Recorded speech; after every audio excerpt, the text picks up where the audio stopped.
था ना? ठीक है, वो जो बचा हुआ है उसको आज शाम को पूरा कर लेंगे। और क्योंकि जैसे सुबह खराब ना करे, सुबह एक नया टॉपिक करें और दोपहर में कल शाम का बचा हुआ समझा तो मैंने सारा ही दिया था, बस झीलें और नहरें थोड़ी सी पढ़नी थी। तो आज नया टॉपिक करके कल वाला बचा हुआ शाम की क्लास में पूरा करेंगे। अब ध्यान से सब लोग बोर्ड पे नजर रखना।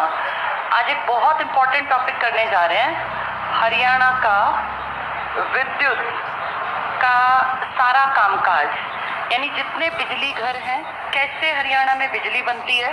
और आप सब जानते हो हरियाणा धीरे धीरे बहुत सारे स्पेशल इकोनॉमिक जोन, ये पता है तुम्हें, जिनका टारगेट होता है पैसा कमाना। और इसमें स्पेशल इकोनॉमिक जोन में जितना भी प्रोडक्शन करते हैं उसका 90% 95% हिस्सा सिर्फ और सिर्फ किस चीज के लिए करते हैं? एक्सपोर्ट। एक्सपोर्ट मतलब निर्यात, यानी निर्यात करके कॉमन सेंस की बात है कि भारत क्या कमाना चाहता है? मुनाफा। तो प्रोडक्शन करने के लिए बिजली तो चाहिए ना। आपके हरियाणा में सबसे ज्यादा जो बिजली यूज होती है वो उद्योग धंधों में यूज होती है, प्रोडक्शन में। क्योंकि लगातार आपका हरियाणा कहीं मेगा फूड पार्क्स लगाता जा रहा है, कहीं आप राई जैसे इंडस्ट्रियल एरिया देख रहे हैं, कहीं अंबाला का साहा वाला फूड पार्क है, कहीं यहाँ अपने आसपास है, बहुत सारी IMT डेवलप हो रही हैं। तो ये टाउनशिप डेवलप हो रही है, तो कॉमन सेंस है कि आसपास किस चीज की यूनिट्स लगेंगी? प्रोडक्शन की। इसीलिए आपको बिजली चाहिए और हरियाणा की बिजली की क्षमता लगातार हमें बढ़ानी पड़ेगी, क्योंकि जितना किसी भी एरिया का विकास होगा वहाँ बिजली की खपत ज्यादा होगी। जहाँ आदमी पिछड़े हुए हैं, न पंखे की जरूरत, न लाइट की, न किसी भी चीज की, लेकिन आपका हरियाणा लगातार ग्रोथ के रास्ते पर है। इसीलिए आपको विद्युत के नए नए प्रोजेक्ट लगाने पड़ रहे हैं। इंडिया में सबसे ज्यादा बिजली बनाने का जो सबसे बेसिक काम है उसके लिए हम क्या यूज करते हैं? कोयला। इसको आप बोल देते हैं ताप विद्युत, यानी ये कोयले से बनाई जाए जब बिजली तो वो ताप विद्युत कहलाती है। दूसरा तरीका आपका है, आप पानी का इस्तेमाल कर सकते हैं। तो कौन सी विद्युत है वो? जल विद्युत। ताप विद्युत, जल विद्युत। ताप जो है ना ये महंगा पड़ता है क्योंकि कोयला नॉन रिन्यूएबल है, जल्दी दोबारा नया तो धरती पे बनना नहीं है। तो इसके प्रोडक्शन में आपने जो बिजली बनाई वो आपने कोयला खत्म कर दिया अगली पीढ़ियों के लिए। जल विद्युत में जल का कुछ नहीं बिगड़ना, इसलिए अच्छी चीज है। ऐसे ही आपको पता होगा जल की तरह ही एक और विद्युत होती है, कौन सी? जिसको आप कहते हैं पवन ऊर्जा। सुने हुए ना नाम सबने। धीरे धीरे करके हम पढ़े लिखे लोग इस तरफ से इस तरफ मूव करना चाहते हैं, लेकिन आपके हरियाणा में क्योंकि हर साल SEZ बढ़ाने की बात हो रही है तो आपकी बिजली की डिमांड भी लगातार बढ़ती जा रही है। इसलिए अकेले इनसे काम नहीं चलेगा और आपको एक रिस्क उठाते हुए बिजली के प्रोडक्शन में काम करना पड़ेगा। और यही हमारा चौथा पॉइंट है। कौन सी ऊर्जा की बात कर रहे हैं? ये परमाणु ऊर्जा। परमाणु ऊर्जा बहुत बड़ा रिस्क है। जब बिजली बनेगी तो इतनी बन जाएगी कि आपका हरियाणा क्या देश बैठ के बिजली का इस्तेमाल करे, लेकिन प्रॉब्लम जिस दिन आ गई ना फिर इसका कोई तोड़ नहीं है। ये ऐसे बर्बाद कर सकता है पूरे देश को, महाद्वीप को, कि धरती से सभ्यता खत्म कर देगा। ये बहुत रिस्क के साथ चलाया जा सकता है, यानी इसकी केयर बहुत ज्यादा चाहिए। कौन सी ऊर्जा बनाने में? जल विद्युत आपका क्या बिगाड़ लेगी? ये पवन ऊर्जा आपका कुछ नहीं बिगड़ना, लेकिन अगर इसमें थोड़ी सी भी लीक हो गई ना गैस कहीं से, रेडिएशन, तो मानव सभ्यता का अंत निश्चित है। इसलिए बहुत बहुत डिफिकल्ट है परमाणु ऊर्जा से काम करना। हमारी सरकार हरियाणा में भी, ये नेशनल लेवल की एनर्जी का सोर्स है, PM के अंडर आता है। कोई परमाणु मंत्री नहीं है तुम्हारा। परमाणु ऊर्जा, एटॉमिक एनर्जी खुद कौन देखता है? PM। तो आप ये मान के चलो कि PM के पास जो डिपार्टमेंट है उसकी इंपॉर्टेंस बहुत ज्यादा होती है। कोई खराब डिपार्टमेंट तो PM रखेगा नहीं। तो ये भी आपके हरियाणा में है। ये मेजर चीजें हैं जिनसे आप बिजली बनाते हैं। आप बहुत लकी हैं कि आपके इस राज्य में, हरियाणा में, जब हरियाणा बना 1966 में, तब तक तो आप पंजाब से ही सारी बिजली का कामकाज देख रहे थे। फिर अगले ही साल 3 मई 1967 को आपने अपना बिजली बोर्ड बना लिया, हरियाणा विद्युत निगम जिसको आप कहते हैं, हरियाणा विद्युत निगम कॉर्पोरेशन है। भाई ये देखेगी कैसे बिजली बनेगी, कहाँ से बिजली जाएगी, कैसे क्या कितना खर्चा, बिजली के बिल, मीटर, सब इसका काम है। तो आपने बिजली निगम बना लिया 1967 में, हरियाणा के बनने के तुरंत बाद अगले ही साल। पहला पॉइंट था। इसके कुछ ही दिन के अंदर अंदर 1970 जब आया तो हरियाणा बिजली में पूरी तरह से हर गांव तक बिजली पहुंचाने वाला फर्स्ट स्टेट था। आप ये देखो, हमने जो हमसे पहले राज्य बने थे, आपसे पहले कितने राज्य, कौन से नंबर के राज्य थे? 17वें। आपसे पहले कितने राज्य थे? 16। आपने 16 स्टेट्स में को पीछे छोड़ते हुए आप नंबर 1 स्टेट बन गए। इन स्टेट्स में एडवांस स्टेट भी थे, ऐसा नहीं कि पिछड़े हुए थे। तो नंबर 1 स्टेट आप बन गए 1970 में, जिसको पूर्ण रूप से बिजली आपने हर गांव में पहुंचा दी। तो पूर्ण विद्युतीकरण इसको कह देते हैं। गांव गांव तक बिजली पहुंचाना, घर घर की बात नहीं कर रही हूँ, गांव गांव मतलब कुछ लोग तब भी रह गए होंगे। तो हर गांव को अपने बिजली से जोड़ दिया, हर गांव में अपने बिजली के खंबे लगा दिए। कौन से सन की बात है ये? इस टाइम हरियाणा को संभाल रहे थे बंसीलाल, और आप सब जानते हैं सबसे लंबा कार्यकाल as CM of Haryana Bansi Lal ji का है। इनके बाद भजन लाल का, फिर लगातार में कहें तो हुड्डा जी का।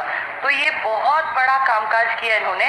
और उस टाइम इनकी सेंट्रल लेवल पे जो आपकी प्रधानमंत्री थी ना, इंदिरा गांधी, इनमें इनके कैबिनेट में भी इन्होंने काम किया था।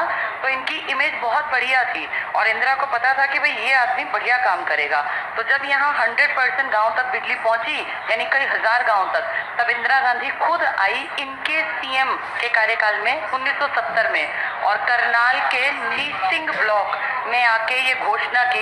उनका लाइव टीवी, तब तो नेशनल टीवी था अकेला, इस पे प्रोग्राम गया कि कैसे हरियाणा ने एक बहुत बड़ी अचीवमेंट हासिल की। और इतिहास में हरियाणा आजादी के बाद पहला गांव है जिसमें पूर्ण रूप से बिजली पहुंचा दी गई है। अभी घर घर बिजली नहीं है, लेकिन हाँ, हर गांव में बिजली पहुंच रही। ये बहुत बड़ी अचीवमेंट थी आपकी। 1980 आते आते, 10 साल आते आते आपने बिजली में और काम किया। और इस साल के बाद 80s में, 81, 84, 85 में आपने हर गांव के हर दलित के घर तक बिजली पहुंचा दी।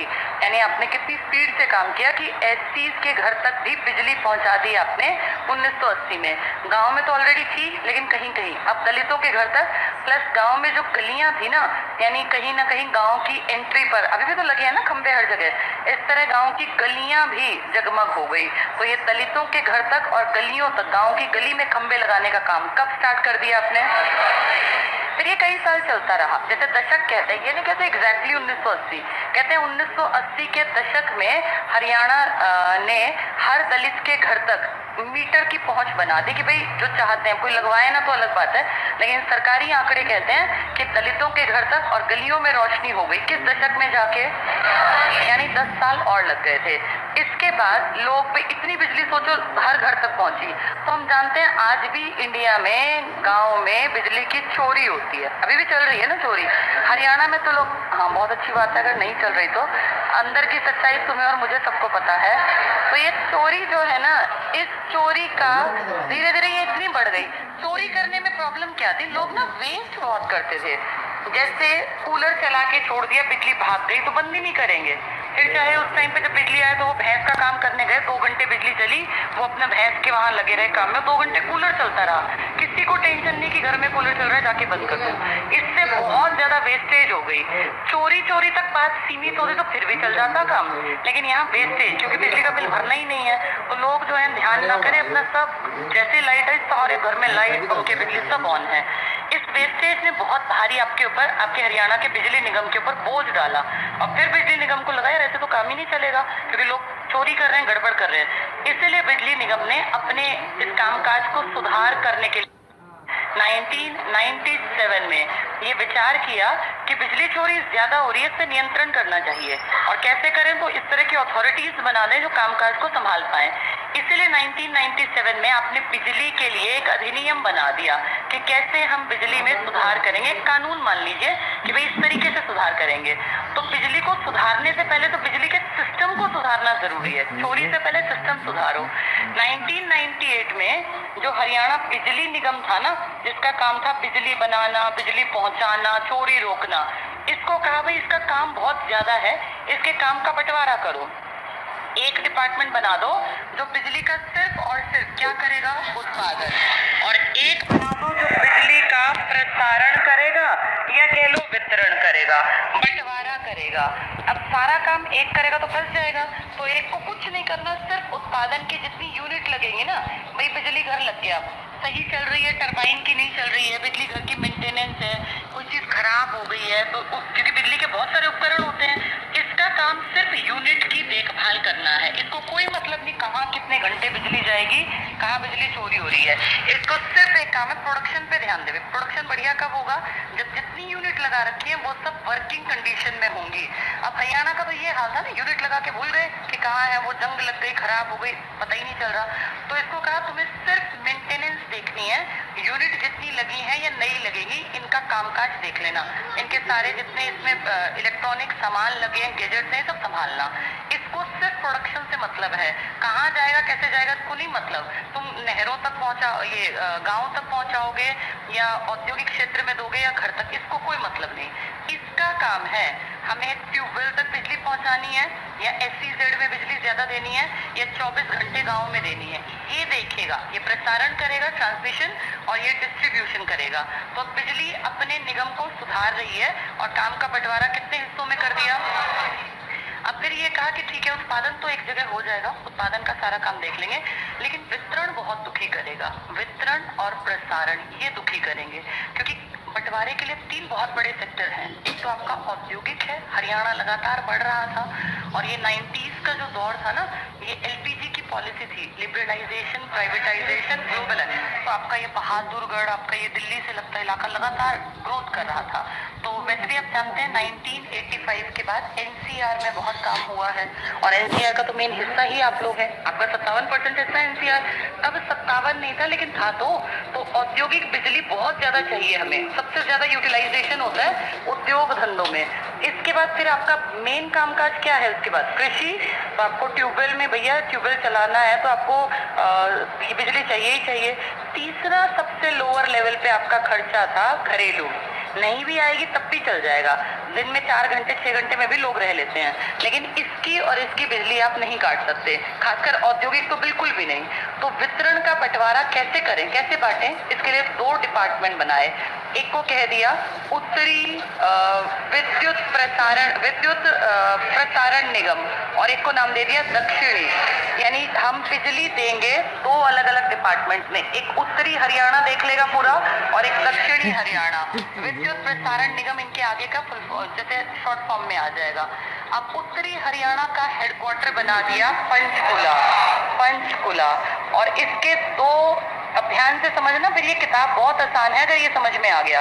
इसका हेडक्वार्टर बना दिया पंचकुला, इसके 2 अलग अलग जोन बना दिए, एक तो पंचकुला में ही रखा और एक बना दिया इसका रोहतक। ये पूरे उत्तरी हरियाणा की बिजली के प्रसारण का जिम्मा देखेगा, भाई कैसे कैसे कहाँ बिजली जानी है। दक्षिण हरियाणा का हेडक्वार्टर बना दिया हिसार, इसके भी 2 ऑपरेशन सेंटर बना दिए, एक तो खुद हिसार और एक बना दिया दिल्ली। अब देखो पेपर में आए और तुमने ना पढ़ा हो तो तुम दिल्ली को टिक ही नहीं कर पाओगे। तो जब दक्षिणी हरियाणा का बिजली वितरण निगम का ऑफिस है, हेडक्वार्टर है, वो तो है हिसार में, और उत्तरी हरियाणा का पंचकुला, लेकिन इसके 2 ऑपरेशन सेंटर भी हैं। तो उत्तरी वाले के 2 ऑपरेशन है, एक पंचकुला और एक रोहतक, और दक्षिणी हरियाणा का हिसार और दिल्ली। अब पेपर में जब दिल्ली आएगा ना, पढ़ के नहीं गए तो पकड़ ही नहीं पाएंगे कि दिल्ली वाला हिस्सा किसका है, आपके दक्षिणी हरियाणा विद्युत निगम का, विद्युत प्रसारण निगम का। समझ में आ गया इतना। ये जो काम हुआ ना, ये 1 जुलाई इसी महीने में 1999 में, तो 3 सन में लगातार काम हुआ। 1997 में आपको अकल आई कि चोरी गलत हो रही है, बहुत वेस्टेज हो रही है। 1997 में आपने चोरी और वेस्टेज पे ध्यान दिया, 1997 सरकार ने। 1998 में उन्होंने कहा 2 तरीके बना दो नियंत्रण के, एक उत्पादन देखे बस, मरम्मत और ये सब, और एक प्रसारण और वितरण देखे। अगले साल फील किया कि वितरण वाला दुखी हो गया, एक जगह से वितरण पूरे राज्य में नहीं होगा। फिर 1999 में जाके 1 जुलाई में इस वितरण का काम 2 को सौंपा, एक उत्तरी हरियाणा, एक दक्षिणी हरियाणा, और उत्तरी हरियाणा का हेडक्वार्टर पंचकुला, दक्षिणी का हिसार। फिर 2 ऑपरेशनल यूनिट बनाई, जो पंचकुला की है वो एज इट इज, ये इसकी एक रोहतक में और इसकी एक दिल्ली में।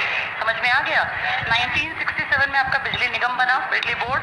70s में पूरे में बिजली, 80s में आपने गांव की गलियां और दलितों के घर। 97 में आपको लगा चोरी गलत हो रही है। 98 में आपने कहा बंटवारा करो, एक उत्पादन देखो, एक प्रसारण और वितरण। 89 में आपने कहा प्रसारण 2 लोग देखो, एक उत्तरी हरियाणा, एक दक्षिणी हरियाणा। उत्तरी के हेडक्वार्टर पंचकुला, दक्षिणी का हिसार। ऑपरेशनल यूनिट 2 बनाई, एक और रोहतक, इसकी हिसार और दिल्ली। इतना सबके समझ में आ गया? बहुत बढ़िया। अब आगे बढ़ते हैं। ये 90s तक ये सब काम बहुत बढ़िया तरह से हमने सेटल कर दिया। सन 2000 को आपने विद्युत वर्ष मनाया। जब ये सारा काम सेटल हो गया ना आपका 99 तक, तो आपने क्या मनाया फिर? विद्युत वर्ष। कौन से सन को? अब आप पूरी तरह से काम करने के लिए रेडी हैं। आपको पता है कौन बिजली बनाएगा, कौन बिजली बांटेगा, कहाँ इंजीनियर बैठेंगे, कहाँ इनके एक्शन बैठेंगे, और सारे डिपार्टमेंट का आपने सिस्टमैटिक तरीके से कामकाज स्टार्ट कर दिया। अभी कामकाज शुरू हुआ, इससे पहले बिजली बनाई भी तो होगी, बांटोगे तब जब बिजली बनाओगे। तो बिजली बनाने के लिए आपने अपने हरियाणा में अलग अलग प्रोजेक्ट, अलग अलग योजनाएं, अलग अलग स्टेशन स्थापित कर लिए। अभी मैंने बताया बिजली बनाना या तो कोयले से है, या जल से, या गैस से, या फिर मेन अगर करें तो परमाणु से बहुत ज्यादा। तो योजनाओं की बात करते हैं। सबसे पहले बात कर लेते हैं ताप विद्युत। ताप मतलब इसको क्या चाहिए? इसका मतलब इसको चाहिए कोयला। अब बहुत ध्यान से सब अलर्ट होके सुनना है, पेपरों में बहुत ज्यादा बार आ चुका। पेपर देखे होंगे ना पहले, और ये याद नहीं रहता ना। वहाँ 97 याद आता ना 98। अगर समझ ले तो आसान। 97 में 98, 99, 2000 लगातार काम किया। अब इसको समझो, ताप विद्युत किसका यूज करेगी? हरियाणा में कोयला कहीं नहीं मिलता, तो कोयला आप बाहर से मंगवाएंगे। आपके 2 फील्ड है, एक है सेंट्रल कोल फील्ड और एक है महानदी कोल फील्ड। MCF वैसे master control facility Hassan Karnataka में है। ये बहुत आता है क्वेश्चन। मास्टर कंट्रोल फैसिलिटी कहाँ है? हासन, हासन कर्नाटक। लेकिन हम ये कोल फील्ड की बात कर रहे हैं। कोयला कहाँ से आएगा? हरियाणा में कोई कोयला नहीं है। आपको सारा कोयला, ये जितनी ये देखते हो मालगाड़ी भर भर के जाती हैं, तो ये यहीं तो जाती हैं। इन मालगाड़ियों में देखा कई बार काली बिल्कुल कोयले की, कई बार पेट्रोलियम की, तो ये आपके सब स्टेशन जितने वहां उतार के आती हैं। आपका कोयला 2 जगह से आएगा। ये CC का मतलब क्या हुआ? हाँ, इसका मतलब है CCF का मतलब है सेंट्रल कोल फील्ड। और दूसरा क्या है? हाँ, इसका मतलब क्या है? महानदी। आप सब जानते हो महानदी कहाँ बहती है? बस फिर इसका मतलब ये कहाँ से आता होगा? ये ओडिशा से आता होगा। और अगर ये ओडिशा से है तो कॉमन सेंस कहती है कहाँ से आता होगा? ये कहाँ है? ये रांची, रांची से। 2 ही जगह से तो आता है आपके यहाँ, या तो रांची से। रांची कहाँ? झारखंड। पहले बिहार था, अब ये झारखंड से। तो CC वाला आता है झारखंड रांची से, और MCF वाला आता है उड़ीसा। आपके यहाँ चौधरी छोटू राम के नाम पे जो एक इकलौता ताप विद्युत है ना यमुनानगर, ध्यान से सुनो, सिर्फ चौधरी छोटू राम का जो प्रोजेक्ट है जिसके नाम पे, सिर्फ इसका आता है CC। एक जैसे ही है, Chaudhary Chhotu Ram central coal field. ऐसे ही याद करना, वरना वहां तुम्हें याद नहीं आएगा। तो चौधरी छोटू राम को चौधरी छोटू राम CC ऐसे तो लिखते हो अपनी यूनिवर्सिटी और इनके आगे। ये सेंट्रल कोल फील्ड से आएगा, जिसका हेडक्वार्टर कहाँ है? बाकी जितने ताप विद्युत है ना, उन सबका कोयला आपका कहाँ से आता है? हाँ, महानदी से। सिर्फ किसका? CC से आएगा। कितना आसान है याद करना, दिक्कत ही नहीं है। आगे बढ़ते हैं। अब इनमें से 5 प्रोजेक्ट की बात करेंगे, ध्यान से समझना। पहले प्रोजेक्ट की बात करते हैं। सबसे पहले क्या लगाया आपने? पानीपत। आपकी ऑयल रिफाइनरी भी कहाँ है? और जो अपने सबसे पहला प्रोजेक्ट लगाया ना, वो भी पानीपत में लगाया, ताप विद्युत का। अब सिर्फ सुनो, बोलो मत। 1979 और 1989 पहला फेज और दूसरा फेज, और इन दोनों में मिला के आज की डेट में आप 1367 किलोवाट, ये मेगावाट बिजली बना लेते हैं। 1367 मेगावाट। किलोवाट सिर्फ और सिर्फ आपको याद रखनी है अपनी ये सूक्ष्म वाली सोनीपत की। किलोवाट बहुत कम होता है, मेगावाट मतलब बड़ी यूनिट है। तो पानीपत ने अपने हरियाणा का पहला, देखो इससे पहले तो आपके 3 प्रोजेक्ट, ये सारा कामकाज बाहर। तो आपने अपना जो पहला इंडिपेंडेंट स्टार्ट किया 1979 में, कहाँ स्टार्ट किया? वो पानीपत से। कितनी यूनिट है इसकी? कितने मेगावाट? ठीक है। इसके बाद दूसरे की बात करते हैं। दूसरे में अब 3 इकट्ठे एक जैसे नाम आएंगे, एक राजीव गांधी, एक इंदिरा गांधी और एक महात्मा गांधी। राजीव, इंदिरा, महात्मा, इनमें सबसे बड़ा कौन था? और उसके बाद लगे उल्टे हैं। पहले राजीव लगा, फिर इंदिरा, फिर महात्मा। जबकि पहले महात्मा, फिर इंदिरा, फिर राजीव, ऐसे ही याद कर लेना। पानीपत का 1979 में है। इसके बाद आपका, हाँ, ये छोटू राम का तो मैंने जिक्र तो कर दिया, छोटू राम को आगे फिर पढ़ लेंगे एक बार, पहले इन तीनों को पढ़ लें। सबसे पहले किसका नाम लिखूं? राजीव। वैसे पैदा पहले कौन हुआ? महात्मा, लेकिन वो सबसे लेट बनेगा। राजीव गांधी के नाम पर है तो कॉमन सेंस यूज करो, किसकी सरकार रही होगी? आपके हरियाणा में 3 बड़े प्रोजेक्ट लगे, राजीव के नाम पर, इंदिरा के नाम पर और महात्मा गांधी। तीनों कांग्रेस के बड़े आदमी थे, कांग्रेस के कार्यकाल में लगे। और हरियाणा में सबसे ज्यादा ताप बिजली घर कांग्रेस के हुड्डा के सरकार के टाइम पे लगे हैं, क्योंकि इन सबका टाइम पीरियड अगर आप देखोगे ना राजीव गांधी वाले का, तो आप पाओगे 2010। वैसे 7 में इसकी नींव रखी थी, लेकिन इसने कामकाज स्टार्ट किया 2010 में। आप सब जानते हो 2004 से लेके 14 तक हरियाणा में किसका राज था? कांग्रेस का। इस टाइम 3 बड़े, बहुत बड़े प्रोजेक्ट आपने देखे, एक आपका हिसार में लगेगा और झज्जर में लगेगा, बड़े प्रोजेक्ट। तो इसमें राजीव गांधी का पहला नाम है। प्रोडक्शन स्टार्ट हुआ 2010 में, बिजली बननी 2010 में स्टार्ट हुई, जबकि इसकी नींव कब रख दी थी? 7 में। तो 7 इतना जरूरी नहीं है, क्योंकि जब प्रोडक्शन स्टार्ट हुआ तभी तो बिजली मिलेगी। तो राजीव गांधी का बहुत बड़ा प्रोजेक्ट है। और इसके आगे आप लिख देते हैं राजीव गांधी मेगा। मेगा मतलब बहुत बड़ा। और ये हरियाणा में बड़ा प्रोजेक्ट था, क्योंकि उस सरकार के टाइम में 1367 2 अलग अलग सन में लगा है, 10 साल के गैप पे। ये मेगा प्रोजेक्ट है और इसमें आपने 1200 मेगावाट का प्रोजेक्ट लगा दिया। ये उत्तर भारत का, पूरे उत्तर भारत का पहला मेगा प्रोजेक्ट है। तो एग्जाम में आ जाए, नॉर्थ इंडिया का पहला मेगा प्रोजेक्ट किसके नाम पे और कहाँ है? राजीव गांधी के नाम पर। कहाँ है ये है खेदड़, हिसार में। खेदार लिख देते हैं ना किताब में, या खेदड़, वो एक ही जगह है। आप सब जानते हैं ये एक गांव है, कहाँ पड़ेगा? हिसार। और इसकी खासियत है, ये निजी क्षेत्र को दिया गया था, रिलायंस ने इस पे काम किया था। वो उतना इंपॉर्टेंट नहीं है, क्योंकि आपके निजी ही ज्यादा हैं। राजीव गांधी का सन याद रखना, इसकी क्षमता याद रखना, और इसके नाम में क्या जुड़ता है? मेगा। किस इलाके में है ये? हिसार। क्या हिसार में बिजली निगम का कुछ था? क्या था? दक्षिणी हरियाणा विद्युत निगम, वितरण निगम वाला, बिल्कुल ठीक है। इसके बाद अगले पे आते हैं, तीसरा। इनकी माता जी कौन थी? इंदिरा गांधी। इंदिरा गांधी का जो प्रोजेक्ट है ना, इसके नाम में एक नया शब्द आएगा, सुपर। Super power. तो ये बहुत बड़ा। इसके बेटे के नाम क्या था? मेगा। ये क्या है? सुपर। तो सुपर वाले में और ज्यादा क्षमता होगी। इसकी कितनी क्षमता थी? 1200। उसकी क्षमता है 1500। पहली चीज तो ये कि माता जी के नाम के आगे सुपर है, उनके नाम के आगे मेगा है। वो कब बना था? 2010 में। ये 2011 से 13 के बीच में काम करेगा। 11 में स्टार्ट हुआ प्रोडक्शन, फिर 13 में जाके लग पहले गया। प्रोडक्शन में 2-3 साल लग जाते हैं, ठीक है। इसकी खासियत, ये आपके इंडिया के 3 बहुत बड़े नामी गिरामी बिजली कंपनी, जिनमें एक आपकी है हरियाणा की, एक दिल्ली की है आईपी, और एक पूरे देश की है नेशनल थर्मल पावर कॉर्पोरेशन।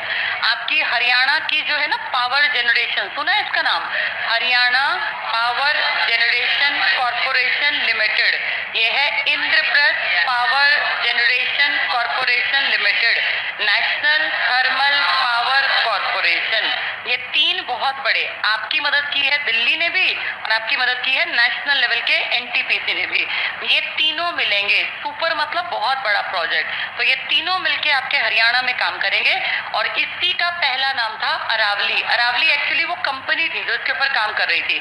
तो अरावली सुपर पावर प्रोजेक्ट नाम लिखा आ जाए, सुपर पावर प्रोजेक्ट, तो समझ जाना ये किसका जिक्र कर रहे हैं। अरावली में इंदिरा वाले का ही नाम था अरावली। इसकी क्षमता अपने बेटे वाले के नाम से ज्यादा है। उसकी 1200 है, इसकी कितनी है? 1500। वो 2010 में प्रोडक्शन करेगा, ये 11 में स्टार्ट हुआ, प्रोडक्शन 13 में। क्या ये समझ में आ गया? इसमें कितनी कंपनीज ने काम किया?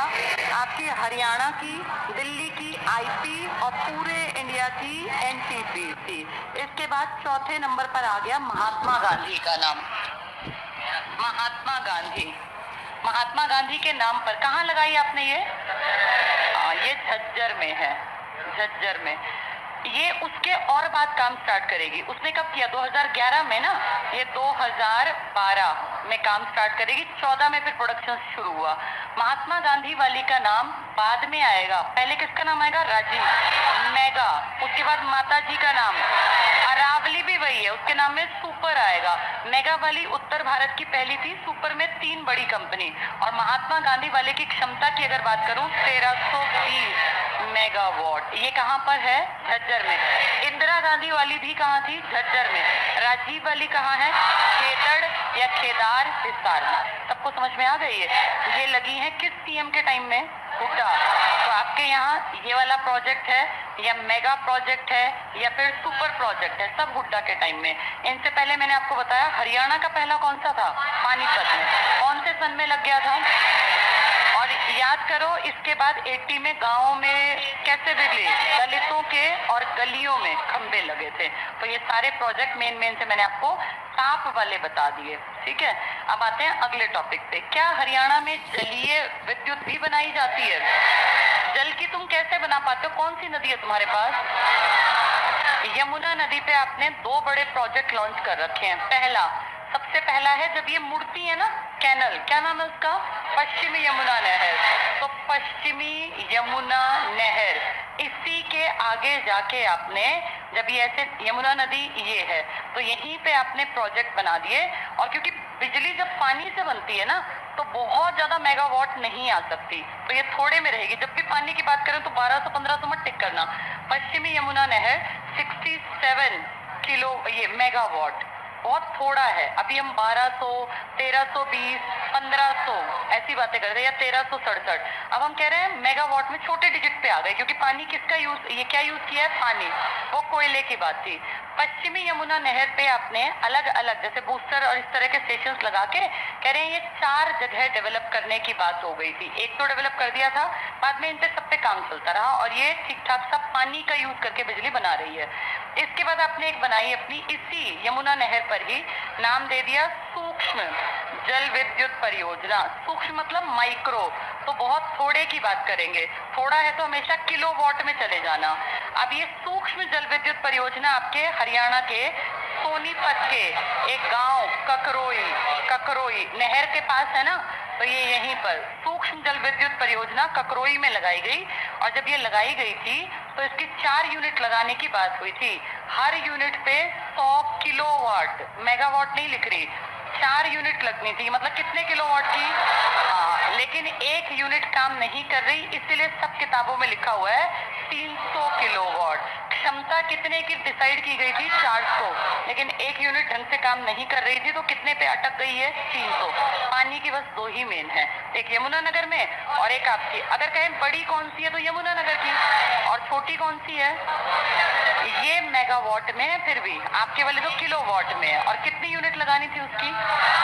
लेकिन काम कितनी कर रही थी? तो हमने जल की देख ली, कोयले की देख ली। अब हम देख लेते हैं सबसे ज्यादा पावरफुल परमाणु ऊर्जा। ये इतनी बिजली बना सकता है कि पूरा देश भी बैठ के बिजली का यूज कर ले, लेकिन हमने इसकी क्षमता लिमिट की रखी है। ऐसा ना हो ना ब्लास्ट हो जाए, फर्नेस में कोई दिक्कत आ जाए। तो हमने डिसाइड किया कि यहाँ हम 2800 मेगावाट। अब तक इतना बड़ा डिजिट आपने नहीं पढ़ा, आपने 1200 पढ़ा, 1500 पढ़ा, 1320 पढ़ा, 1367 पढ़ा, है ना, 67 पढ़ा और 400 किलोवाट। ये देखो कितना बड़ा आंकड़ा है, 2800 मेगावाट। परमाणु ऊर्जा बहुत बड़ा प्रोजेक्ट है। और इसके लिए आपके किस शहर का चुनाव हुआ? फतेहाबाद में। कौन सा गांव है? सब जानते हैं, गोरखपुर। परमाणु प्रोजेक्ट है, न्यूक्लियर पावर प्लांट है। यहाँ एंट्री नहीं होती है, बहुत खास जगह होती हैं। और आम आदमी ऐसे नहीं है कि जाके आप, जैसे जहाँ पानी वाली बिजली है ना, वो तो कोई भी चले जाओ देख लो कैसे काम हो रहा है, लेकिन यहाँ किसी की एंट्री नहीं होती है। गोरखपुर न्यूक्लियर पावर प्लांट बहुत बड़ा प्रोजेक्ट है आपका। और आपने डिसाइड किया है कि इसमें आप 700 मेगावाट एक जगह बनाएंगे। और ऐसे कितने बनाएंगे? 4। तो कितने हो गए? 2800 मेगावाट। ये बहुत बड़ा प्रोजेक्ट है, लेकिन मेगा नहीं लिखा आपने। मेगा किसके आगे लिखा है? राजीव। और सुपर किसके आगे लिखा है? वो इसके मुकाबले आधे हैं, कम हैं, लेकिन इसके नाम में मेगा और सुपर मत टिक करना। तो परमाणु ऊर्जा का आपका इकलौता शहर फतेहाबाद का कौन सा गांव है? गोरखपुर। ये न्यूक्लियर पावर आप अच्छी तरह जानते हैं, इसका मुखिया कौन होता है हमेशा? पीएम, न्यूक्लियर पावर का पीएम। ज्यादातर 99.9% इसका कोई मंत्री नहीं बनाते, पीएम अपने पास रखता है, न्यूक्लियर को भी और अंतरिक्ष को भी। इसलिए सारी बड़ी चीजों में जब भी इनॉग्रेशन होता है, कुछ होता है, तो वहां पीएम पहुंच जाता है। ये बड़ा प्रोजेक्ट है, हाँ अभी काम उतना ज्यादा शुरू नहीं किया है। ये समझ में आ गए सबको? ठीक है। इसके अलावा आपके हरियाणा ने एक गैस आधारित भी पावर प्रोजेक्ट लगाने का प्लान किया, और इसके लिए आपने फरीदाबाद को चुना। तो गैस आधारित कहाँ लगेगा? फरीदाबाद। ये भी कितना होगा? 1500 मेगावाट। 1500 का कोई और भी था ना?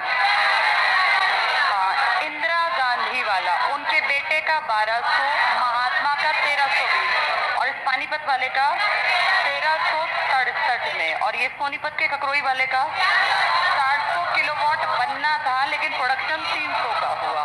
फरीदाबाद में गैस आधारित लगेगा। आपके हरियाणा में पहाड़ियां भी तो हैं, कौन से वाली? ऊपर है शिवालिक। कौन सी पहाड़ियां हैं यहाँ? और नीचे की तरफ दक्षिण हरियाणा में आपकी हैं अरावली। कल हम पढ़ रहे थे ना, नदियां निकलती हैं यहाँ से। अरावली में, दक्षिण में अरावली की हैं। अरावली और शिवालिक की मोरनी पहाड़ियों में हवा अच्छी चलती है, यहाँ बारिश भी ठीक ठाक होती है, हवा बढ़िया है। तो हमने सोचा हवा का यूज करें, और कौन से केंद्र बना लें? पवन ऊर्जा। खैर ऐसी हवा भी नहीं है कि क्या करें, हवा की एक स्पीड चाहिए होती है पवन ऊर्जा बनाने के लिए। ऐसा नहीं कि आंधी चलेगी तो ऊर्जा ज्यादा बनेगी। अगर आंधी आ जाती है ना, तो इसका जो सिस्टम है सारा ब्लॉक कर देते हैं, बंद कर देते हैं, वरना खराब हो जाएगा। एक लिमिट की ही हवा बिजली बना सकती है, तूफान और आंधी में बिजली नहीं बनती। इस पवन ऊर्जा को कॉमन सेंस लगाओ, 2 इलाके में जानबूझ के डेवलप किया गया, और इसके लिए मॉनिटरिंग स्टेशन बना दिए कि भाई यहाँ से हम इसकी मॉनिटरिंग करेंगे। तो मॉनिटरिंग स्टेशन या मॉनिटरिंग सेंटर आपके हरियाणा में पवन ऊर्जा के लिए 3 डेवलप किए गए। किसी को पता है कहाँ कहाँ है ये? PGM क्या होंगे ये? होंगे पंचकुला, गुड़गांव और महेंद्रगढ़। तुम ये भूल जाओगे, याद करो। पीजी में, पेइंग गेस्ट में ही मॉनिटरिंग करनी पड़ती है, बच्चा ठीक चल रहा है कि नहीं चल रहा है। ऐसा याद कर लो कि मॉनिटरिंग कहाँ करनी पड़ती है? जहाँ बच्चा पीजी में रहता है। अपने घर तो सभी सीधे रहते हैं, पीजी में मॉनिटरिंग करनी पड़ती है। तुमने हवा की मॉनिटरिंग पीजी में कर दी, तो पी मतलब पलवल तो नहीं होगा, पी मतलब ऊपर ये वाला इलाका, तो कौन सा आएगा? पंचकुला। और जी मतलब क्या होगा? गुरुग्राम। और मॉनिटरिंग से महेंद्रगढ़। तो मॉनिटरिंग कहाँ करेंगे? पीजी में। ऐसे याद रखते हैं चीजों को, वरना भूल जाओगे। बताओ सेंट्रल कोल फील्ड का कोयला कहाँ, किसके लिए आया था? सेंट्रल कोल फील्ड का छोटू राम, चौधरी छोटू राम के लिए। बाकी सबका कहाँ से आया था? महानदी से ना। छोटू राम वाले का कौन से इलाके से आया था? झारखंड। और महानदी कहाँ पड़ेगी? ऐसे याद रखना। 3 मॉनिटरिंग स्टेशन बताओ हवा वाले। पीजी में, पेइंग गेस्ट में मॉनिटरिंग करनी पड़ती है। तो ये है पंचकुला, गुड़गांव और महेंद्रगढ़। आपकी समझ में आ गई है? बहुत बढ़िया। बताओ कब तुम्हारा बिजली निगम बना? अगर बिजली आए तो हमें क्या क्या याद रखना है? बोर्ड पे देखो, ये सबको पता होने चाहिए। 67, 70, 79, 80 का दशक, फिर 89, फिर 1997, 98, 99, 2000। ये मैंने क्यों लिखा 67? बिजली निगम बना, बिजली बोर्ड। 70 में गांव में बिजली, 79 में पानीपत पहला प्रोजेक्ट आपका बिजली का, कोयले की बिजली का। 80 में क्या हुआ? गलित और गलियां। 89 में पानीपत का सेकंड यूनिट। 97 में बिजली के लिए चोरी, गड़बड़ हो रही है, मैनेज करो। 98 में 2 भाग, एक बिजली का प्रोडक्शन करो, एक वितरण करो। फिर वितरण के 2 हिस्से बना दिए, उत्तरी हरियाणा, दक्षिणी हरियाणा। उसके 2 सेंटर बनाए, एक पंचकुला, एक रोहतक। इसके बनाए हिसार और दिल्ली। 2000 को अपने विद्युत वर्ष बना लिया। ठीक है। किस सरकार के टाइम ज्यादा प्रोजेक्ट लगे हैं? एग्जाम्पल क्या दोगे? कुछ एग्जाम्पल देने पड़े तो क्या कहोगे? 3 तो ये आसपास वाले, मेगा, सुपर और महात्मा गांधी। मेगा किसके नाम पर? राजीव, खेदड़ में, हिसार में। सुपर इंदिरा गांधी। मेगा के कितने? मेगा का 1200, सुपर का 1500 और महात्मा का 1320। इस सुपर में 3 लोगों का योगदान है। Haryana power generation, Indraprastha power और नेशनल थर्मल पावर कॉर्पोरेशन। तो इसके नाम के आगे क्या आ गया? सुपर। आपने गैस के लिए कहाँ काम किया? फरीदाबाद। परमाणु के लिए गोरखपुर, फतेहाबाद। और आपने मॉनिटरिंग स्टेशन ये हवा वाले कहाँ बनाए? CGM। चलो अब किताब उठाओ फटाफट। कल हमने आधा जो पढ़ा था उसके हेर फेर में ही था ये भी कहीं। विद्युत 24 पे तो खनिज है, खनिज में 1-2 दिन बाद पढ़ाऊंगी। पहले मैंने पढ़ा 126 पे आओ। हरियाणा में ऊर्जा संसाधन, बिजली बेसिकली है ये। मिल गया 126? ठीक है। देखो पहला पॉइंट पढ़ते चलेंगे, मेन को टिक मार्क कर लेना। हरियाणा राज्य अपनी अधिकांश ऊर्जा आवश्यकताओं की पूर्ति के लिए तापीय और जल विद्युत संसाधनों पर निर्भर रहता है। आगे हम किस पे डिपेंड होने की उस पे आ गए हैं? परमाणु पे। क्योंकि कितने मेगावाट का है वो? इतना तो हमारा कोई हिस्सा भी नहीं है जितना अकेला वो बनेगा। अभी खैर हम ज्यादा प्रोडक्शन किससे ले रहे हैं? तापीय से। नंबर 1 तापीय है हमारा। नेक्स्ट पढ़ना। आर्थिक सर्वेक्षण 2018-19 के अनुसार राज्य की कुल विद्युत क्षमता 11,700 मेगावाट है। टिक कर लो। 11,700 मेगावाट आपकी टोटल क्षमता, जिनमें 2792 याद कर लो मेगावाट राज्य के अपने केंद्रों से यानी अपने पर्सनल जो सरकारी हैं, और 846 मेगावाट संयुक्त स्वामित्व वाली, कुछ सरकारी कुछ गैर सरकारी, और शेष निजी परियोजनाओं से प्राप्त की जाती है। निजी का मतलब उसमें पैसा रिलायंस जैसी बड़ी कंपनीज ने लगाया। नेक्स्ट पढ़ो। हरियाणा विद्युत बोर्ड की स्थापना 3 मई 1967 को की गई। Very very important. तो हरियाणा बिजली बोर्ड कब बना है तुम्हारा? ये ध्यान रखना, 3 मई 1967 में। अगला टिक करो। हरियाणा नवंबर 1970, 29 नवंबर दिन था। अगर ज्यादा डिफिकल्ट बनाएंगे तो डेट भी पूछ लेंगे। 29 नवंबर 1970 लिख लो यहाँ। 29 नवंबर 1970 प्रदेश के सभी गांवों में बिजली पहुंचाने वाला भारत का पहला राज्य बन गया। क्या हर घर तक बिजली पहुंची थी? घर तक पहुंचेगी दलित और गलियों में 80 के दशक में। आगे पढ़ लो।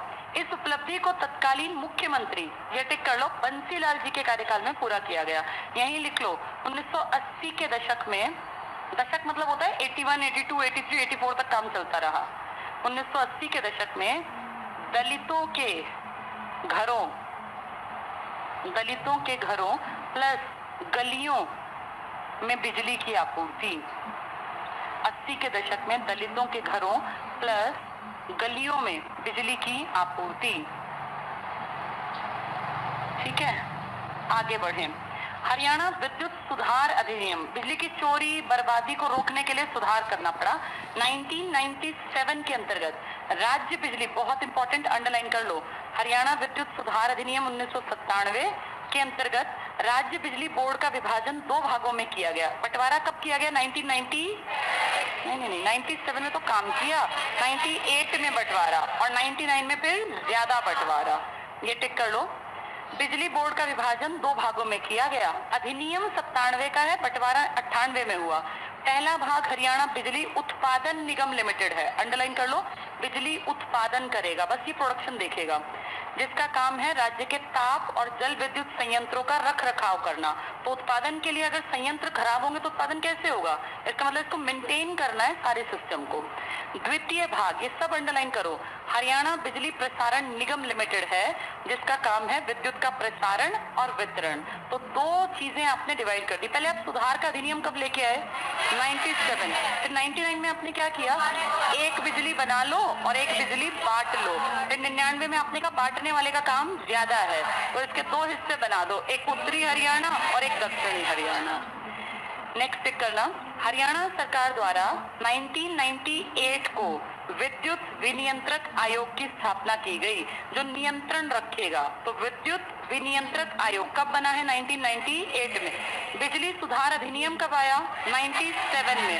फिर आयोग कब बना बंटवारा करने वाला? 98 में। आगे बंटवारा किया 1999 में। नेक्स्ट टिक करना। राज्य में बिजली के सफलतापूर्वक वितरण के लिए मार्च 1999 में 2 विद्युत वितरण कंपनियों के रूप में उत्तरी हरियाणा बिजली वितरण निगम उत्तरी हरियाणा, ऐसे लिख लो, उत्तरी हरियाणा बिजली वितरण निगम लिमिटेड, ऐसे लिख देते हैं। ये आपने देखा भी होगा, UHBVN ऐसे लिखा होता है, और ऐसे ऐसे ना चारों तरफ बिजली टाइप का ऐसा फील होता है, उसमें से ऐसे बिजली सी निकल रही है, ऐसा इसका लोगो है, उत्तरी हरियाणा। सेम ऐसा क्या होगा, दक्षिणी हरियाणा बिजली वितरण निगम, ठीक है, ये दो हैं। तो UHBVNL और THBVNL, दक्षिणी हरियाणा क्या है ये, बिजली वितरण निगम। अंग्रेजी में बिजली को बिजली लिख दिया इन्होंने, मतलब शॉर्ट फॉर्म में बिजली, B मतलब बिजली है यहाँ, ठीक है, V मतलब वितरण। इसका बताओ बिजली वाले का मुखिया कौन होगा, नहीं, सारी बिजली वाले का CM, और इसका परमाणु वाले का डिपार्टमेंट का PM। यहाँ लिख लो, देखो चीफ मिनिस्टर हेड, जो बिजली का आपका डिपार्टमेंट सारा देखता है ना, जिसको कह सकते हैं भाई ये मेन आदमी है, तो वो आपका CM है। CM हेड है सारे बिजली प्रसारण और इन सबको के ऊपर, सबसे बड़ी पावर। अब बताओ उत्तरी हरियाणा वाले का हेडक्वार्टर कहाँ बनाया, और दक्षिणी वाले का। अगले पेज पे ना मैप है, मैप के पास ये बात लिखो, साफ और अच्छे ढंग से लिखना। मैप के नीचे जगह खाली है, लिखो 1 जुलाई 1999, 1 जुलाई 1999, यही लिखो UHBVN,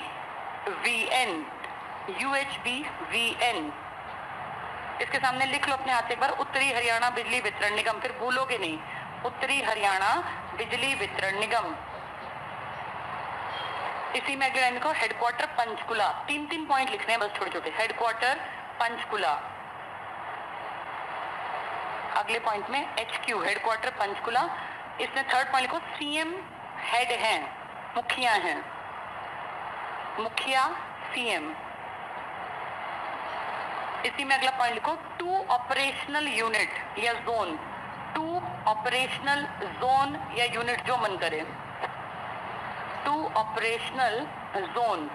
क्या लिखोगे बताना, पंचकुला और रोहतक, लिख लो इसके सामने, पंचकुला प्लस रोहतक, पंचकुला और रोहतक। नेक्स्ट पॉइंट में लिखो सेम 1 जुलाई 1999, 1 जुलाई 1999, THBVN, क्या मतलब इसका, दक्षिणी हरियाणा बिजली वितरण निगम। थोड़ा शॉर्ट में लिखो, दक्षिणी हरियाणा बिजली वितरण निगम। जो चीज हाथ से लिख लेते हैं ना, वो लंबे टाइम तक दिमाग पे छप जाती है। ये पढ़ने के तरीके होते हैं, जो देखा सुना और लिखा जाता है वो लंबे टाइम तक याद रहता है। सिर्फ सुनने से बात नहीं बनती, सुनने के बाद इसलिए तो किताब उठवाती हूँ, मतलब मेरी मेहनत तो एक्स्ट्रा करनी पड़ती है मुझे किताब पढ़वाने में। अब मैं इतना पढ़ा के मेरा टॉपिक पूरा, मैं तो आधे घंटे में सारा टॉपिक पढ़ा दूँ, आधा एक्स्ट्रा घंटा दोबारा इन चीजों को लिखवाने में इसलिए लगाती हूँ ताकि लंबे टाइम तक तुम्हारे दिमाग में फिट रहे। अब जिसने ये लिख लिया ना, उसको पेपर में 100% याद आया कि मैंने लिखा था ऐसा कुछ। क्या मतलब था इसका, उत्तरी हरियाणा बिजली निगम लिमिटेड, और दूसरे का दक्षिणी हरियाणा, इसका हेडक्वार्टर पंचकुला, इसका हिसार। 2 ऑपरेशनल यूनिट पंचकुला, रोहतक, हिसार और दिल्ली, लिख लो यहाँ, हेडक्वार्टर हिसार, हेडक्वार्टर हिसार, और 2 operational unit Hisar plus Delhi, Hisar plus Delhi. यही एक पॉइंट लिखो, हरियाणा में सर्वाधिक पावर प्लांट, हरियाणा में सर्वाधिक power plant CM Bhupendra Singh Hooda के कार्यकाल में लगे। हरियाणा में सर्वाधिक power plant CM Bhupendra Singh Hooda. Hooda का CM काल में एक इंपॉर्टेंट पॉइंट और क्या पढ़ते हैं हम, लगातार में सबसे लंबा कार्यकाल किसका था, हुड्डा का, ठीक है। इसके बाद कौन सा ऊर्जा वर्ष मनाया तुमने, 2000, तो इकट्ठे 97 में अधिनियम, 98 में बंटवारा, 99 में जोन्स का बंटवारा, और 2000 ऊर्जा, लिख लो यहाँ, सन 2000 ऊर्जा वर्ष के रूप में, सन 2000 ऊर्जा वर्ष के रूप में। चलो वापस आ जाओ, जो पॉइंट हम पढ़ रहे थे। पहला पैराग्राफ सबकी समझ में आ गया अच्छी तरह, इनमें नंबर ना कटे, ये 100% आने वाले क्वेश्चंस में से होती है बिजली वाला क्वेश्चन। अब आ जाओ, हरियाणा में ऊर्जा के स्रोत, कहाँ कहाँ से ऊर्जा बनती है। पहला है परंपरागत, किसकी परंपरा चली आ रही है, कोयले की या जल की, कोयले की। कोयले के बड़े बड़े सेंटर बता दो, सबसे पहला एशिया, ये हरियाणा का पहला पानीपत। फिर आपने देखा उत्तरी भारत का बड़ा, क्या नाम था, उत्तरी भारत का बड़ा मेगा राजीव, फिर इंदिरा, फिर महात्मा गांधी। एक छोटू राम का और सुन लो, चौधरी छोटू राम जी का, वो रह गया था चौधरी, वैसे बता तो मैंने दिया ही था आपको कोलफील्ड वाला, सुन लो थोड़ा सा। चौधरी छोटू राम, इनका भी किस पर बेस्ड है, तापीय। तापीय मतलब कोयला। तुम अच्छी तरह जानते हो सबका कोयला किससे आता है, लेकिन इसका कोयला किससे आएगा, सेंट्रल कोलफील्ड से।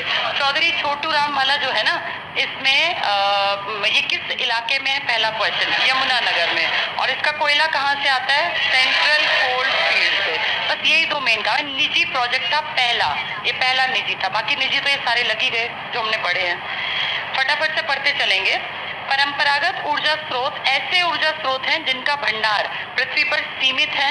ये भविष्य में समाप्त हो सकते हैं क्योंकि इनका उपयोग मानव लंबे समय से कर रहा है। परंपरा चली आ रही है यूज करने की।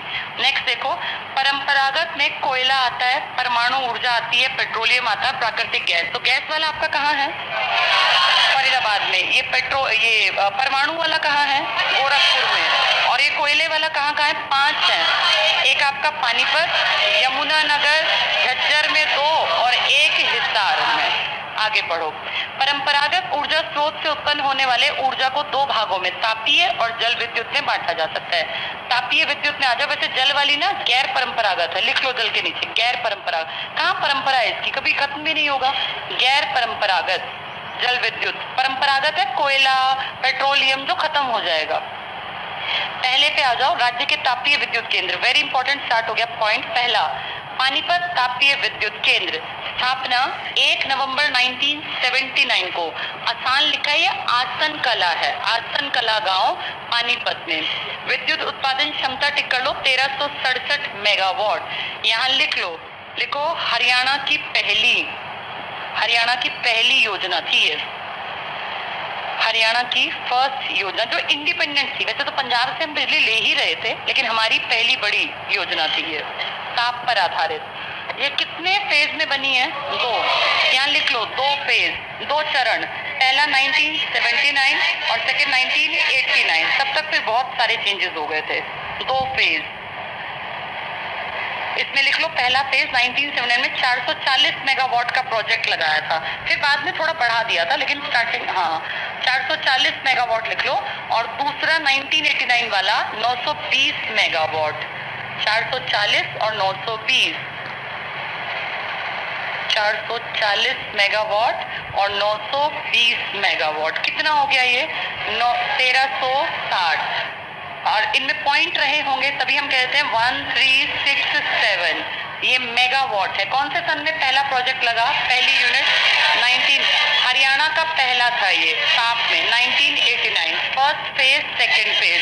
क्या यूज करता है ये, कोयला। कहाँ से मंगवाते होंगे, सारा महानदी से, सिवाय किसका, छोटू राम से। इसके बाद अगले पे आ जाओ, दीनबंधु छोटू राम तापीय विद्युत परियोजना। इसकी स्थापना 2008 को यमुनानगर में हुई, 2008। तो अब ये हुड्डा वाला टाइम आ गया। इसकी विद्युत उत्पादन क्षमता 600 मेगावाट है। छोटू राम 6 से है ना, तो इसकी क्षमता भी कितनी है, 600। देखो छोटू राम में क्या क्या याद रखना है, सी से सारा। छोटू राम का कोयला आता है सेंट्रल कोलफील्ड से, और छोटू राम 6 से लिखते हैं ना, तो कितनी मेगावाट है, 600। पहले वाला पानीपत का 1367, 2 1979 89, एक 440, एक 920। फटाफट से टिक करो। स्थापना अप्रैल 2008 को यमुनानगर में, उत्पादन क्षमता 600। राज्य की पहली विद्युत परियोजना निजी कंपनी को सौंपा गया। तो निजी, छोटू राम जी वाली का जो सारा काम धाम है वो निजी परियोजना है। दीनबंधु छोटू राम तापीय ऊर्जा के पास कोयला, बहुत इंपॉर्टेंट, अंडरलाइन कर लो, कोयला सेंट्रल कोल फील्ड। हेडक्वार्टर कहाँ है, रांची, लिख लो यहाँ, HQ रांची झारखंड। सीसी को याद रखना, 600 चौधरी छोटू राम और CC central coalfield, headquarter Ranchi Jharkhand से आता है। परंतु अन्य सभी तापीय ऊर्जा के पास महानदी कोलफील्ड से कोयला आता है, जिसका हेडक्वार्टर है संबलपुर, ओडिशा। संबलपुर, जिसको नहीं पता वो लिख लो, संबलपुर ओडिशा, तो सिर्फ एक का आता है सेंट्रल से, जिसके नाम में ही सी आता है। कितने मेगावाट की बिजली बनाएगा? 600 की। कहाँ पर है ये? यमुनानगर। चौधरी छोटू राम जी का अगर विद्युत केंद्र कहें तो यमुनानगर, लेकिन यूनिवर्सिटी कहें तो सोनीपत में। नेक्स्ट पे आ जाओ। वो छोटू, अच्छा चरण सिंह से याद किया हमने, कोई नहीं वैसे याद कर लो जसमन, उनकी तो फिर हिसार में है। कोल फील्ड से कोयला आता है। अगला टिक कर लो, राजीव गांधी तापीय विद्युत परियोजना, बेटे की पहले बनेगी, फिर इनकी मदर की, और फिर महात्मा गांधी की। ये बहुत इंपॉर्टेंट है, टिक करना। स्थापना 2010 को खेदार, यही खेदड़ है, हिसार में हुई। क्षमता 1200 मेगावाट है।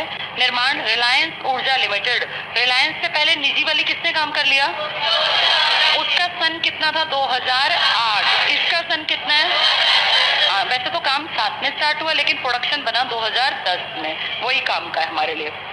2010 में 1200 मेगावाट खेदड़, रिलायंस ऊर्जा। अगर कहे पहली निजी तो क्या टिक करोगे? छोटू राम की पहली निजी, जिनके नाम की यूनिवर्सिटी कहाँ है? और चौधरी, अगर एग्रीकल्चर की बात करें तो वो चरण सिंह की है। ऐसे याद कर लो जिसको जैसे याद हो। चौधरी छोटू राम भी सीसी से है और चौधरी चरण सिंह भी सीसी से, जैसा तुम्हारा मन करे वैसे याद करो। ट्रिक में दोनों सीसी फिट बैठते हैं, लेकिन अगर चौधरी छोटू राम की यूनिवर्सिटी पूछेंगे तो आपको सोनीपत, मुरथल, डीगरस, और अगर चरण सिंह की यूनिवर्सिटी कहेंगे तो हिसार जाए। चौधरी छोटू राम की अगर ये पूछ लेंगे विद्युत वाली तो अगला टिक कर लो फटाफट से। तो रिलायंस का हो गया। अगला कोयला महानदी कोलफील्ड लिमिटेड ओडिशा, संबलपुर आप जानते हैं से प्राप्त होता है। भारत के उत्तरी भाग की पहली परियोजना, जैसे मेगा परियोजना। तो नॉर्थ इंडिया का पहला मेगा प्रोजेक्ट किसको कहा गया? राजीव गांधी। कब बना था? 2010 में। कहा, किसके हाथ में? पैसा किसने लगाया? रिलायंस ने। कैसा प्रोजेक्ट है ये? मेगा। कितनी क्षमता? 1200 मेगावाट। अगला देखो, अरावली सुपर तापीय। सुपर में कितने योगदान है? कितनी जगह का? 3 का। मेगा बड़ी है, सुपर में योगदान है।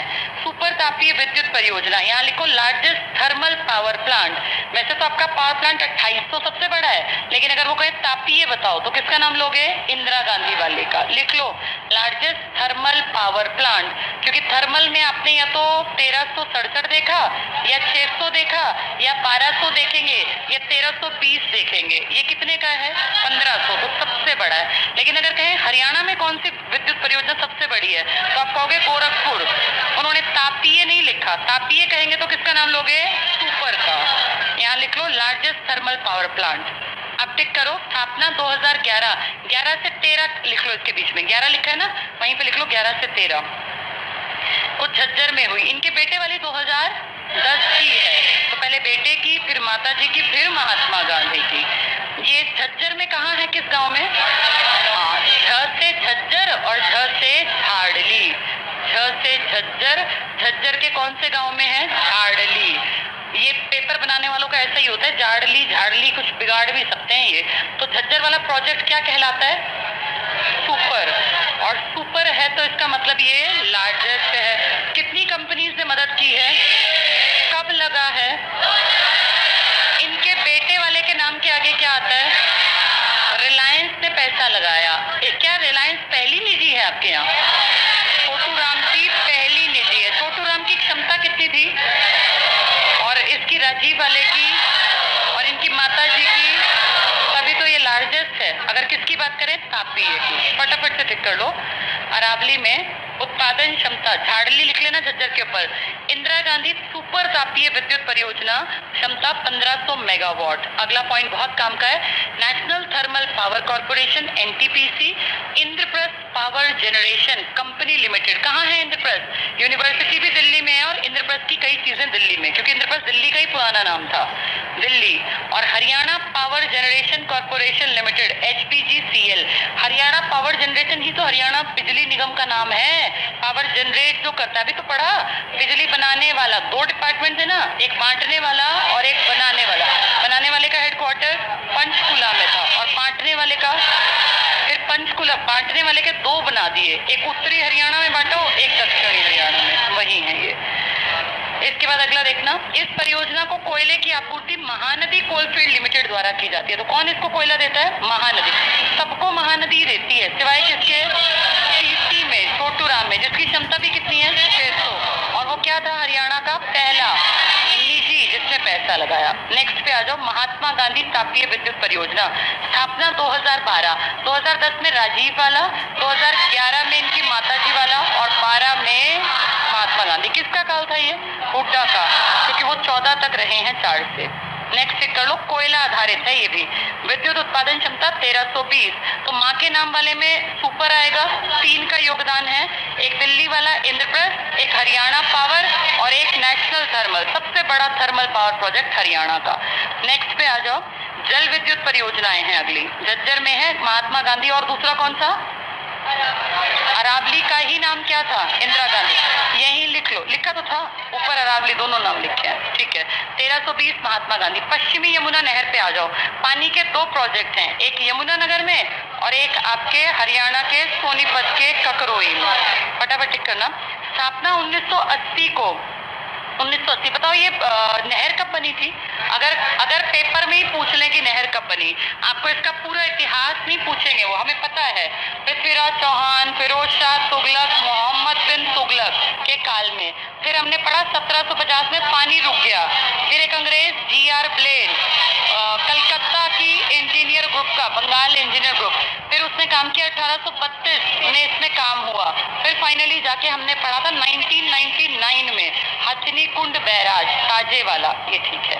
अगर लेकिन पूछे कि इसका एक सन बताओ, 1879, अगर ऐसे स्पेशली पूछ लें एक सन तो 1879। चलो फटाफट पढ़ेंगे। पश्चिमी यमुना नहर विद्युत परियोजना, पश्चिमी यमुना नहर के ऊपर 1879, फिर लिख लो, तुम फिर भूल जाओगे। 1879।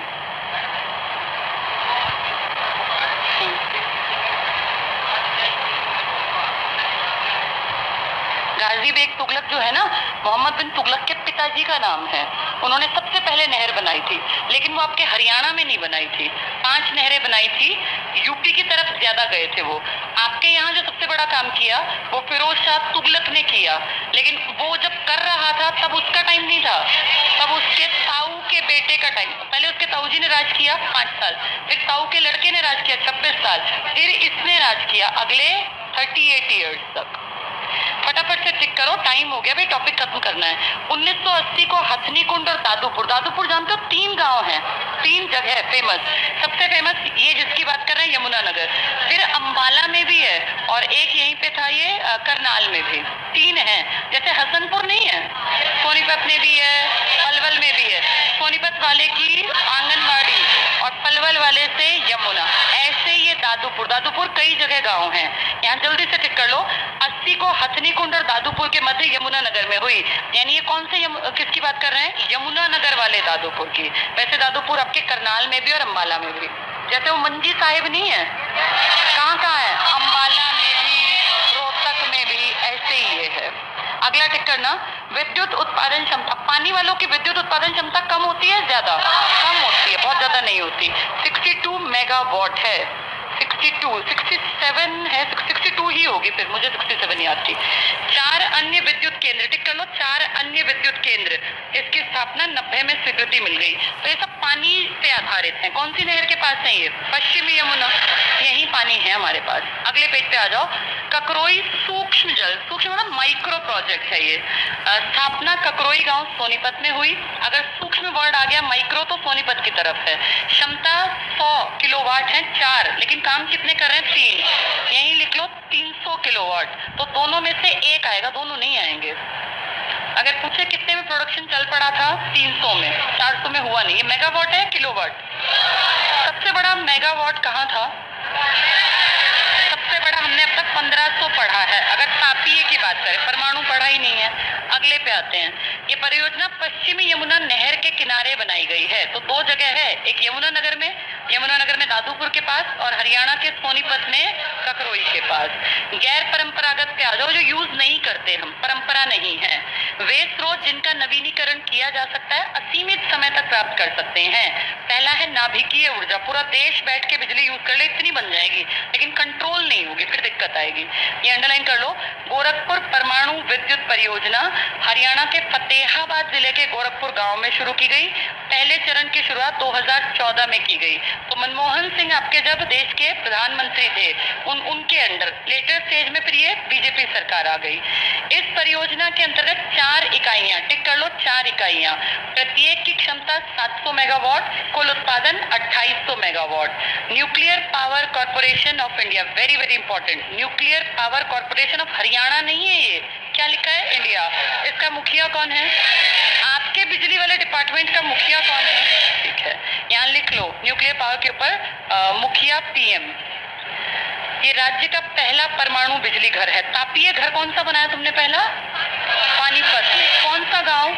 आसन, 1979 में। अगला टिक करना। राज्य में भिवानी और हिसार में दूसरे नाभिकीय विद्युत केंद्रों की स्थापना की नहीं गई है, प्लानिंग में था, अभी कंफर्म नहीं है कुछ भी। गैस आधारित तापीय विद्युत परियोजना 1500 मेगावाट, कहाँ लगेगी ये? गैस वाली तो फरीदाबाद में, तापीय 5 जगह है, 5 हैं 4 जगह पर। तो अगर एग्जाम में आ जाए निम्न में से किस जिले में तापीय आधारित नहीं है तो पहचान कर लोगे। सबसे ऊपर कौन सी है?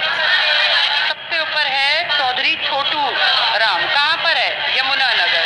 हरियाणा की पहली है पानीपत में। झज्जर में 2 हैं, इंदिरा गांधी सुपर वाली और महात्मा गांधी वाली, और एक है खेदड़ गांव। जिले 4 हैं, परियोजनाएं 5 हैं। परमाणु ऊर्जा वाला 1 जिला और 1 ही परियोजना है। जल वाली 2 हैं, यमुना नगर और ककरोई की अपनी। गैस आधारित 1 है फरीदाबाद में। फटाफट से टिक करो। ये मैंने किलोवाट करवाया था पहले। अच्छा, मैंने अपनी किताब में तो नहीं किया, फिर मैं इसको एक बार चेक कर लूंगी अगर मैंने ये करवाया था तो। कौन से वाला कह रहे हो? गैस वाला। ठीक है, मैं इसको एक बार पेन देना। अगर मैंने तुम्हें कराया, मैंने अपनी किताब में नहीं किया तो कोई लॉजिक होगा इसका, मैं देख के कल बता दूंगी फिर। चलो फटाफट से सौर ऊर्जा पढ़ लो, सारा तुम्हें आता है, जल्दी से खत्म करें। राज्य में Haryana power generation corporation limited के द्वारा यमुनानगर जिले के भोंदकला, ये भोंदू लिखा है, ये भोंदकला में सौर विद्युत केंद्र, सोलर एनर्जी का। यमुनानगर में कोई और भी है क्या? ताप वाले का है, 600 वाला है ना। अब ये सोलर भी बना रहे हैं। क्या यहाँ पानी का भी है? यानी यमुनानगर में 3 प्रोजेक्ट हैं, कोयले का भी, पानी का भी और अब सूरज का भी बन रहा है। ऐसे बोले कौन से जिले में 3 प्रोजेक्ट, तो इसका नाम आ जाएगा। आगे पढ़ लो। हरियाणा देश का एकमात्र ऐसा राज्य है जहां सौर जल तापमान प्रणाली स्थापित करना, सरकारी कार्यालयों संस्थानों में CFL का प्रयोग और कृषि क्षेत्र में 4 स्टार पंप, ISI मार्क आदि काम में लिए जाते हैं। रिफ्लेक्स बल्ब का प्रयोग सरकारी अधिसूचना द्वारा अनिवार्य, यानी बिजली कम खर्च हो इसके लिए नियम बना दिए। कौन से राज्य ने? हरियाणा। हरियाणा का पहला सोलर पावर प्लांट, ये काम का है, अब तो जगह जगह लग गए ना। पहला solar power plant Charkhi Dadri के नंदा गांव में स्थित है। तो हरियाणा का पहला सोलर पावर प्लांट कहाँ लगा? चरखी दादरी के नंदा गांव में। आपके भूंदकला में क्या प्रस्तावित है? सोलर। किस जिले में बनेगा? यमुनानगर। यमुनानगर में ऑलरेडी कितने मेगावाट की बिजली बन रही है? 600 की। वो किससे बन रही है? कोयले से। किसके नाम पर? छोटूराम। तो हरियाणा की पहली निजी कंपनी द्वारा। नेक्स्ट करो।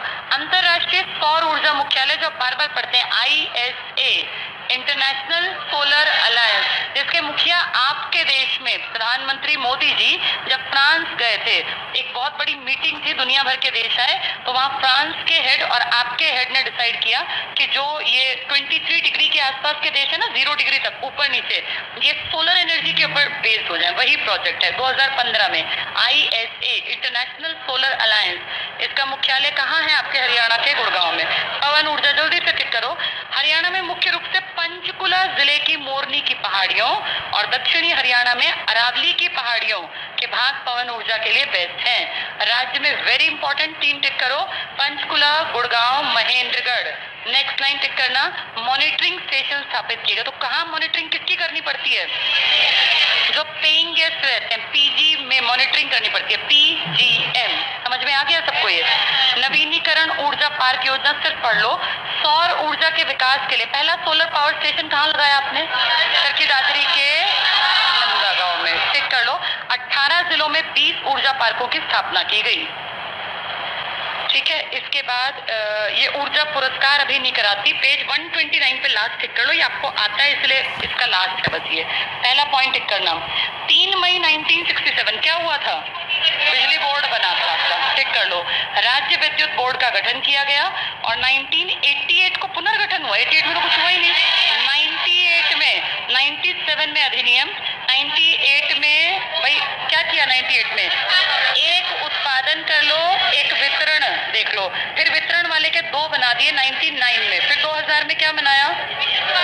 विद्युत बोर्ड, टिक कर लो।